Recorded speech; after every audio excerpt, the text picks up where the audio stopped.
দর্শক, গ্রেপ্তারের পর নরসিংদী কোর্ট আদালতে হাজির করা হয়েছে সাবেক এমপি ও সাবেক শিল্পমন্ত্রী নুরুল মজিদ মাহমুদ হুমায়ুনকে। এ বিষয়ে আরো বিস্তারিত তথ্য জানবো। নরসিংদী থেকে যুক্ত হচ্ছেন আমার সহকর্মী আয়ুব খান সরকার। আয়ুব, সাবেক শিল্পমন্ত্রীকে কি আদালতে তোলা হয়েছে কিনা আমাদেরকে জানাবেন। বিস্তারিত কি তথ্য রয়েছে আপনার কাছে?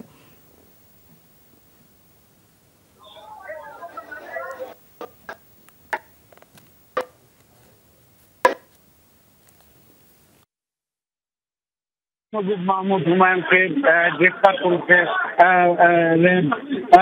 তারপর থেকে আজকে সকালে আজকে তাকে ডিবি কার্যালয়ে আনা হয় এবং সেখান থেকে আজকে তাকে আদালতে কিছুক্ষণ আগে তাকে আদালতে তোলা হয়েছে।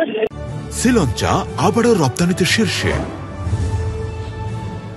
এবং এই আদালতে আজকের যে মামলাটি আসলে একটি জাহাঙ্গীর আলম নামে একটি ছাত্র হত্যা মামলার তাকে গ্রেফতার করা হয়েছে। তো সেই মামলায় পুলিশ তার 5 দিনের রিমান্ড চেয়েছে, কিন্তু আদালতের বিচারক রফিকুল ইসলাম তার সে রিমান্ড নামঞ্জুর করে তাকে কারাগারে প্রেরণ করেছে।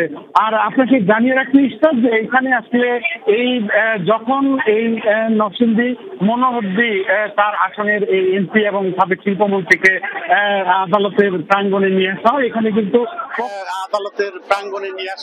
কিন্তু পক্ষ বিপক্ষরা তখন আসলে স্লোগান দিচ্ছিল এবং এই জাহাঙ্গীর আলমের লোকজন তার বিচারের দাবি করছিল।